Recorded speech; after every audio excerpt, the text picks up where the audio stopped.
இன்றைக்கி தமிழகத்தில் 234 தொகுதிகள்லையும் மும்முனை போட்டி இருக்குங்க. இவங்க களத்தில் இல்லை, அவங்க களத்தில் இல்லைன்றதால நம்ம ஒத்துக்க முடியாதுங்க. திமுக கூட்டணி, அதிமுக, பாஜக அவங்க களத்தில் இல்லை, இவங்க சொன்னது விஜய் தான் சொன்னார். அதான் அவர் விஜய் சொல்லியிருந்தாலும் அது தப்புனா தப்பு தானேங்கள. அதனால் 3 அணி தாங்க இன்றைக்கி ரொம்ப ஃபியர்ஸ் ஃபைட்டிங் நடக்குது. அதனால் இதனுடைய எதன் அடிப்படையில் சொல்கிறீங்க சார்?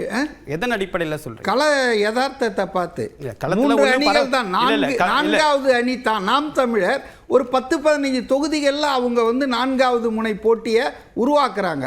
ஆனால் நான் சொல்கிறது பல்க் 200 தொகுதியில் சார் சொன்னார், கட்டமைப்பில் தாவேக்காவுக்கு 100 தொகுதியில், அதெல்லாம் அட்ட பொய்ங்க. அதெல்லாம் எல்லா கட்சியை விட இளைஞர்கள் எல்லா தொகுதியிலையும் எல்லா பூத்லேயும் ஆக்டிவாக இருந்ததை நம்ம பார்த்தோம். அதனால் தவறான தகவல்லாம் சொல்லிட்டு அந்த கட்சிக்கு இருக்கிற இளைஞர் சக்தி, அந்த ஆக்டிவிஸ்ட் சக்தின்றது இன்னைக்கு எந்த கட்சிக்கும் இல்லைங்க. அவருடைய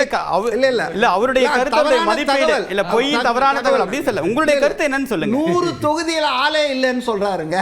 அதனால அதெல்லாம் அவர் சீனியரான ஒரு ஜர்னலிஸ்ட், அவர் அப்படி சொல்லக்கூடாது. 75,000 பூத்துலயும் 7 பேர் கொண்ட கமிட்டி போட்ட கட்சிகள் திமுக, அதிமுக, தாவேகா. எனக்கு தெரிஞ்ச இன்ஃபர்மேஷன் சொல்றேன். அதனால நம்ம தவறான தகவலை சொல்லக்கூடாது.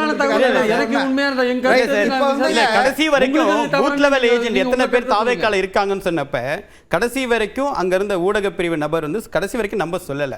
இப்ப 70,600 பூத் இருக்கு அப்படின்னா எத்தனை பேருக்கு பூத் லெவல் ஏஜென்ட் அந்த டேட்டாவை கொடுக்கல கடைசி வரைக்கும். சரி, ஓகே, தொடருங்க.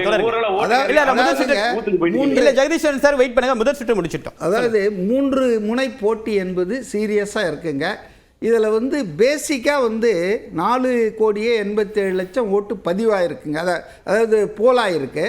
அதில் 1.5 கோடி தாவேக்காவுடைய உறுப்பினர்களே இருக்காங்க. அவருக்கு தாவேக்காவுக்கு இது அவங்களுடைய அடிப்படையான வாக்காளர் அட்டை வச்சுட்டு இருந்தால் தான் மெம்பர்ஷிப்பே சேர்த்துருக்காங்க. இது இப்போ சொல்ல சில மாதங்களுக்கு முன்பே எனக்கு கிடைச்ச விஷயந்தான் இது. ஸோ 1.5 கோடி பேர் அவருக்கு டு ஸ்டார்ட் வித் இருக்காங்க. அது இல்லாமல் நான் என்ன எதிர்பார்க்குறேன்னா another 1 crore மேலே அவர் மற்ற கட்சிகளிலிருந்து எடுப்பார்ன்றது நான் எதிர்பார்க்குறேன். குறிப்பாக பார்த்தீங்கன்னா இந்த மைனாரிட்டிஸ். இல்லை தாவேக்கா குறைச்சி மதிப்பிடுறீங்களா? இல்லை, நான் குறைச்சி இல்லை, என்னுடைய மதிப்பீட்டை தான் நான் சொல்கிறேன். ஆச்சா, ஸோ மைனாரிட்டிஸில் முழுமையாக 100% திமுகவுக்கு போயிட்டு இருந்ததுங்க. அதுதான் தொடர்ந்து 3 தேர்தலில் திமுக ஜெயிப்பதற்கும் ஒரு காரணமாக இருந்தது.